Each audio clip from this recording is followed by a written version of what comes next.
Hey guys, so I wanted to show you this one really cool project that we wrapped up. I'm going to show you how we take it from this carpeted floor to this really awesome herringbone floor. So we hand cut all of the herringbone floor. What it is it's 5-inch maple.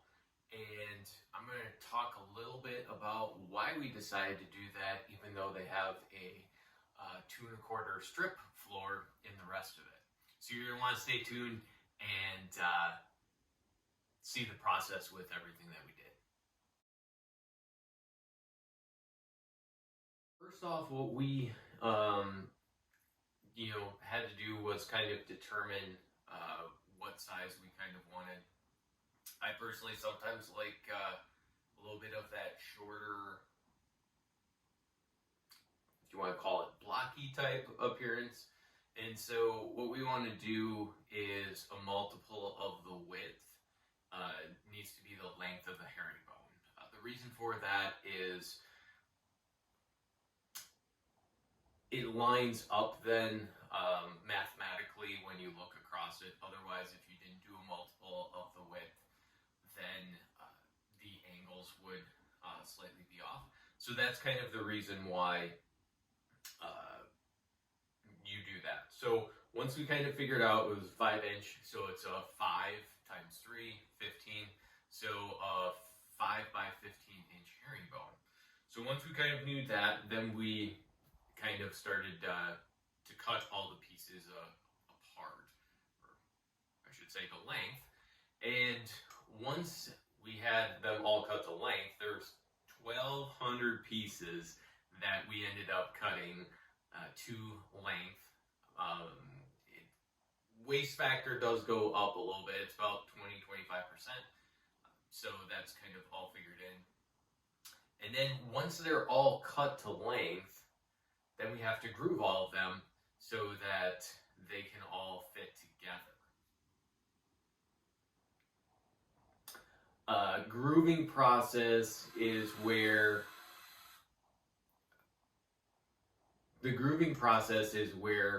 we have a router table set up and we put a groove on each end. So if there are 1,200 pieces, what we had to do was put 2,400 grooves in. So that took a little bit of time. For me though, I don't really mind repetitiveness because I know what the end result is going to look like and I know it's going to look awesome. So just keep plowing through doing that. And then we also have to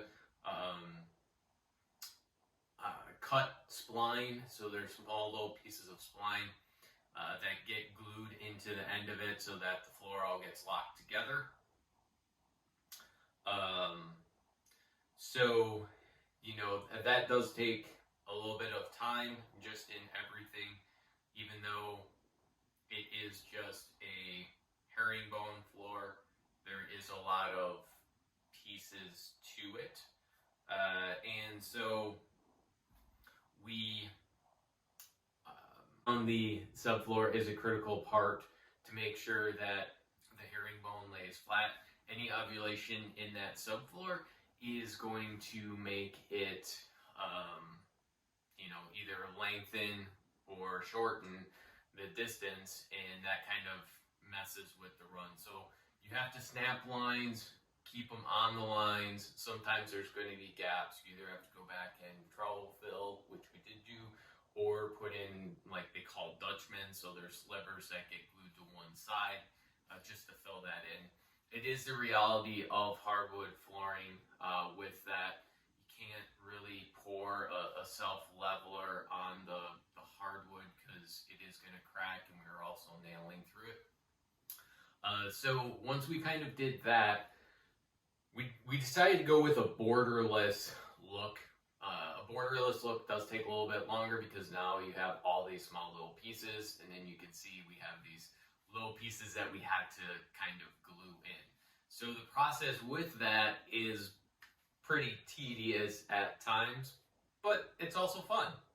So here you can see we have the floor all installed, and we are going to start sanding and finishing this floor.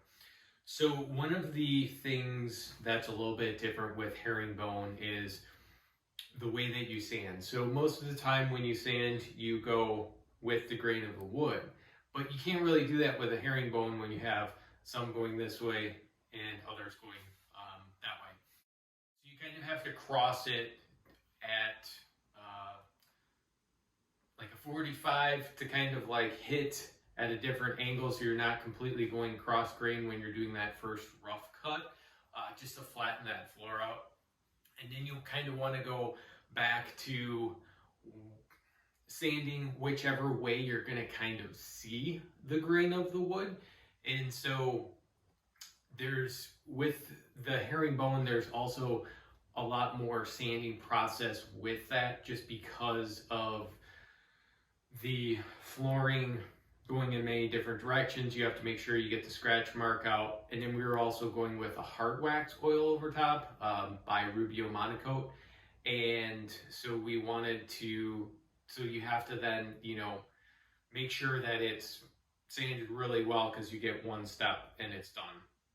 So that's kind of what we had to do for that. We full trowel filled it. We went,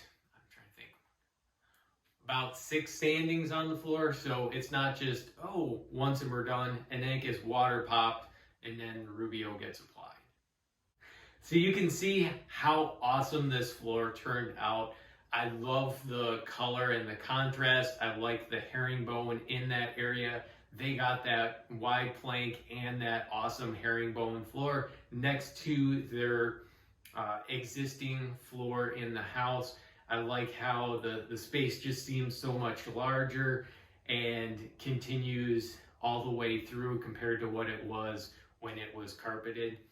And it just adds so much more value too, because that carpet, you know, is 5-10 years old and starts to look a little bit dated, whereas the hardwood can be refinished. It's going to last a lifetime.